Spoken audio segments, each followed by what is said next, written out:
خاتون کا میرے پاس فون آیا، 5-6 سال پرانی بات ہے، یورپ سے۔ وہ کہنے لگے وہ کسی مولوی صاحب پہ عاشق ہو گئی تھی، کوئی عالم کا، انہوں نے مجھے نام بھی بتایا، اور وہ تھیں شادی شدہ۔ اب وہ کیا تھے، وہ مجھے کہہ رہی ہیں کہ مجھے ان عالم سے عشق ہو گیا ہے، ان کے بیانات سنتی ہوں، ان کی ویڈیو دیکھتی ہوں، اور میں بڑی پاگل ہو گئی ہوں۔ تو میں نے کہا آپ میرڈ ہیں، آپ شادی شدہ ہیں، آپ کو اپنے شوہر کے علاوہ کسی اور سے عشق نہیں ہونا چاہیے۔ کہنے لگی نہیں، میں بس یہ دعا کرتی ہوں مجھے جنت میں مل جائیں۔ کیا دعا کرتی ہوں؟ ٹھیک ہے، مجھے پتا ہے کہ یہاں اگر میں کروں گی تو یہ میرے شوہر کے ساتھ بے وفائی ہے، یہ سب ہو رہا ہے مارکیٹ میں آج کل نا، اس لیے بتا رہا ہوں، میں کوئی انوکھی باتیں نہیں کر رہا۔ تو وہ میں نے کہا کہ آپ یہ دعا نہ مانگیں کہ وہ آپ کو کہاں مل جائیں، جنت میں، کیونکہ جنت میں جب آپ جاؤ گی تو اللہ آپ کی ہر خواہش پوری کرے گا، آپ کو وہاں دعا مانگنے کی ضرورت نہیں پڑے گی۔ تو اب ان کو یہ اشکال تھا کہ ہم نے علماء سے سنا ہے کہ جنت میں تو پرانا والا ہی ملے گا، ٹھیک ہے نا، جنت میں کون ملے گا؟ وہی والا جو اپنے ساتھ یہاں سے جائے گا۔ ان کو یہ اشکال تھا، تو میں نے ان سے کہا کہ جنت میں پرانا والا ملے گا، مگر وہ پرانا رہے گا نہیں، اس کی ریپیئرنگ ہوگی، ڈینٹنگ پینٹنگ کا کام ہوگا، جتنے بھی اس میں ڈینٹ پڑے ہوئے ہیں وہ سب کی فلنگ ہوگی، اچھی طرح ریپیئرنگ کے بعد آپ کو ملے گا، تو انشاءاللہ آپ کو اتنا اچھا لگے گا کہ آپ کو وہ والے صاحب بھول جائیں گے جن کو آپ سوچ رہی ہو۔ اور میں نے کہا یہ بھی ہوگا کہ اللہ آپ کے ذہن سے جنت میں یہ چاہت نکال دے گا۔ ان کی پھر بھی سمجھ میں نہیں آئی، تو میں نے کہا پھر بھی اگر سمجھ میں نہیں آیا تو پھر آپ جنت میں جاؤ گی ہی نہیں، پھر یہ دماغ سے نکال دو کہ جنت میں مجھے وہ ملیں گے، کیونکہ جنت میں وہ جائیں گے جو اپنے دل کو اس قسم کی محبتوں سے، ناجائز محبت سے پاک کر لیں۔ اور یاد رکھو علماء نے ایک اصول بیان کیا ہے کہ دل کو ناپاک اور ناجائز محبت سے پاک کرنا اپنے اختیار میں نہیں ہے، لیکن اس کے اسباب اختیار کرنا اپنے اختیار میں ہے۔ حکیم الامہ سے کسی نے لکھا کہ مجھے کسی لڑکی سے عشق ہو گیا تھا، میری وہاں شادی بھی نہیں ہو سکتی، میں نے اس سے تعلق ختم کر دیا، اس کا تصور دماغ میں لانا چھوڑ دیا، مگر وہ دل سے پھر بھی نکلتی نہیں ہے۔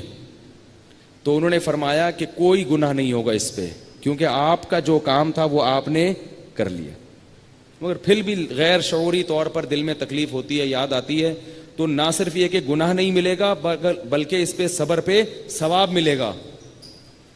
بات نہیں آ رہی میرا خیال ہے سمجھ میں؟ ثواب ملے گا کہ بھئی دل میں محبت ہے، مگر اس محبت کے تقاضوں پر عمل نہیں ہو رہا، کیونکہ اس سے اللہ ناراض ہوگا۔ تو دل تو غیر اختیاری چیز ہے نا، کہیں بھی جا سکتا ہے، بیٹھے بیٹھے کسی پہ بھی آ سکتا ہے۔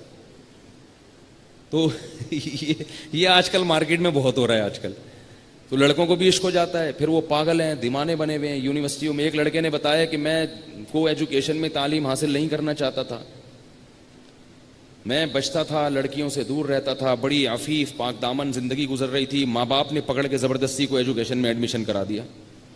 اب جب ایڈمیشن کرایا کہہ رہے ہم بچتے رہے، کب تک بچتے، بالآخر آنکھ مٹکا ہو گیا۔ پہلے آنکھ مٹکا ہوا، اس کے بعد پھر گپ شپ، اس کے بعد پھر دوستی، پھر معاشقہ ہو گیا۔ کہہ رہے ہیں وہاں میری شادی نہیں ہو سکتی، اگر میں ان کے گھر گیا نا، کچھ میرے اپنے الفاظ بھی ہوتے ہیں تعبیر میں، پورے ان کے نہیں ہیں، میں سمجھانے کے لیے نا اپنے الفاظ کا تڑکا لگا دیتا ہوں کہ میں اگر ان کے گھر رشتے لانے گیا تو وہ لوگ میرے پیچھے کتے چھوڑ دیں گے، ٹھیک ہے نا، یعنی کوئی وہ حساب کتاب بنتا ہی نہیں ہے نا، تو کوئی امکان ہی نہیں ہے۔ اب میں کیا کروں؟ اب میں نے کہا اب آ رہے ہو میرے پاس، اب میں کیا کروں؟ پہلے آپ الٹی چیزیں کھاؤ، اپنے آپ کو بیمار کرو، جب مرنے لگو تو مولوی صاحب کے پاس آ کے بولو اب میں کیا کروں؟ یہ تو پہلے سوچنا چاہیے تھا۔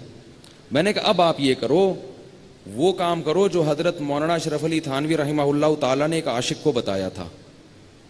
حکیم الامہ مولانا اشرف علی تھانوی کے پاس ایک شخص آیا، وہ کسی گھوسن پہ، گھوسن ہوتی ہے نا جو دودھ بیچنے والے کی بیوی کو گوالن کہتے ہیں، تو اس کو اس زمانے میں گھوسن کہتے تھے شاید، دودھ بیچنے والے ہوتے ہیں نا، تو ان کی جو عورت ہوتی ہے گھر کی، وہ دودھ بیچنے والی عورت، تو وہ گوالن ہوتی ہے نا، گوالن، تو اس کو گھوسن پہلے اردو میں شاید کہتے تھے۔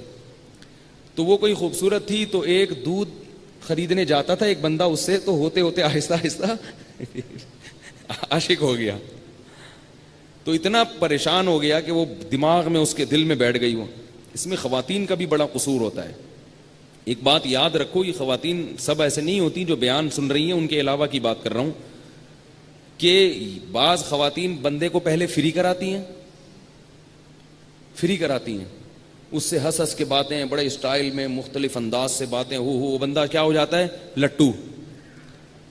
پھر جو ہے نا اس کو جب وہ لٹو ہو گیا، ایک واقعہ ایسا ہوا ہے ایک مولوی صاحب کا، یہ سچا واقعہ ہے. ایک مولوی صاحب نے مجھے ان بالواسطہ بتایا، براہ راست نہیں. کسی لڑکی نے ان کو فون کرتی تھی اور ہاں ہاں ہی بڑے فری اسٹائل میں بات کرتی تھی. وہ بیچارے شروع میں تو تھوڑے ریزرو رہے، پھر آہستہ آہستہ، وہ انسان ہے، غلط کیا انہوں نے لیکن دل آ گیا ان کا بھی، اور تھے پہلے سے میرڈ، تو وہ بھی فری ہو گئے. اب جب وہ فری ہوئے تو وہ ان کو دل دماغ میں وہ چھا گئی لڑکی. تو وہ بتا رہے ہیں کہ میرے پھر دماغ سے وہ بیٹھ گئی نا. لڑکی بھی کماری، بالکل کماری لڑکی تھی. تو اب وہ انہوں نے یہ سوچا کہ یہ اتنی فری اسٹائل میں اس سے ہنس ہنس کے بات کر رہی ہے تو شاید اس کے بھی دل میں کچھ ہوگا، تو کیوں نہ ٹرائی کر کے دیکھ لو، نکاح کا پیغام دے دو. ان بیچاروں کی کمبختی آئی ہوئی تھی مولوی صاحب کی جو ہے نا ان کو یہ نہیں پتا تھا کہ یہ اس کے دل میں کچھ بھی نہیں ہے، ویسے ہی فری ہو رہی ہے. انہوں نے ٹرائی کی کہ میں آپ سے نکاح کرنا چاہتا ہوں.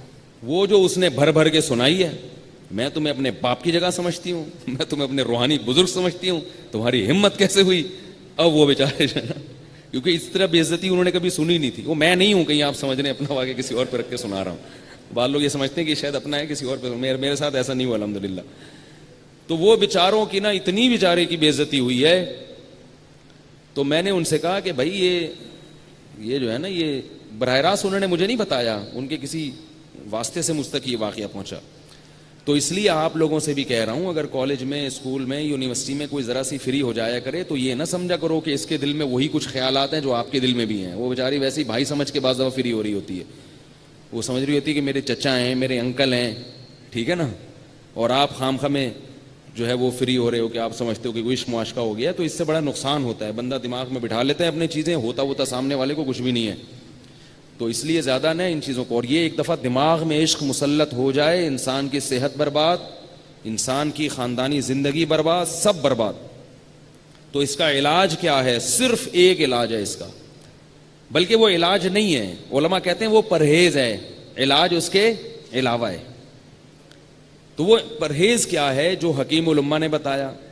کہ وہ آیا کہنے لگا میں دودھ بیچنے والی پہ عاشق ہو گیا ہوں، میں کیا کروں؟ تو حکیم الامہ نے کہا کہ علاج تو ہم بعد میں بتائیں گے، پہلے کچھ پرہیز ہیں وہ کر لو، تو پھر ہم انشاءاللہ میڈیسن بھی دیں گے، دوا بھی دیں گے، آپ ٹھیک ہو جائیں گے. پرہیز یہ ہے کہ وہاں سے دودھ لینا چھوڑ دو. دودھ پہ سب سے پہلی بات، دودھ وہاں سے لینا چھوڑ دو، ایک بات. نمبر 2، جان بوجھ کر کبھی اس کا خیال دل میں مت لاؤ. جان بوجھ کر کا مطلب ہے کہ غیر اختیاری خیال اگر آ جائے نا، وہ تو غیر اختیاری ہے نا، وہ تو اپنا اختیار نہیں. جان کر مت سوچو کہ اسپیشل اسی کو سوچنے کے لیے بیٹھے ہوئے. تیسری بات، اس سے کبھی بات مت کرو. کہیں بھی چلتے پھرتے گزر ہو جائے، بات چیت کرنے کی کوشش مت کرو، کتنا ہی ضروری کام ہو. چوتھی بات، اس کی طرف کبھی دیکھو نہیں. کہیں نظر پڑ بھی جائے نا، پتہ چل جائے کہ وہ آ رہی ہے یا جا رہی ہے، نظر گھما لو وہاں سے. کچھ عرصہ اس پر عمل کرنا پڑے گا. تو اس نے کہا کہ یہ نہیں ہو سکتا، مجھے تو دودھ چاہیے ہی نہیں ہوتا. وہ کہہ رہا ہے مجھے تو دودھ چاہیے ہی نہیں ہوتا، میں تو ویسے ہی دودھ خریدنے کے لیے اس کے پاس جاتا ہوں. تو حکیم الامہ کے پاس رکھا ہوتا تھا ایک کوڑا، جو ایسے فالتو ٹائم ضائع کرنے آتے تھے نا ان کا، تو ان کے لیے کیا رکھا ہوا تھا؟ کوڑا. تو وہ یا تو کوڑا انہوں نے دکھایا، یا کوڑے کا واقعہ الگ ہے اور تھپڑ کا الگ ہے، یا اسی واقعے میں ہے کہ کھینچ کے لگایا اس کے ایک زور سے تھپڑ. پہلے زمانے میں نا لوگ علماء کا احترام کرتے تھے، اگر یہ بڑے بزرگ اکابر کسی کو تھپڑ بھی مار دیتے تھے نا تو لوگ اس پہ تکبر نہیں کرتے تھے کہ بس ٹھیک ہے حضرت بڑے بزرگ ہیں، تھپڑ کھا لیا تو کوئی، بلکہ سادہ سمجھتے تھے لوگ. تو ایک کھینچ کے لگایا زور سے تھپڑ، اور بولا کہ علاج کرانے آتے ہو مگر ڈاکٹر کی بات مانتے نہیں ہو. کوئی ڈاکٹر کے پاس جائے علاج کرانے اور ڈاکٹر کے ٹیکا لگاؤں گا، وہ کہے کہ نہیں ٹیکا تو نہیں لگاؤں گا میں. وہ کہے یہ دوا کھا لو، کہہ یہ والی بھی نہیں کھاؤں گا. تو ڈاکٹر لات مار کے بھگائے گا کہ نہیں بھگائے گا؟ تو حکیم الامہ نے زور سے لگایا تھپڑ، وہ بیچارہ بھاگ گیا.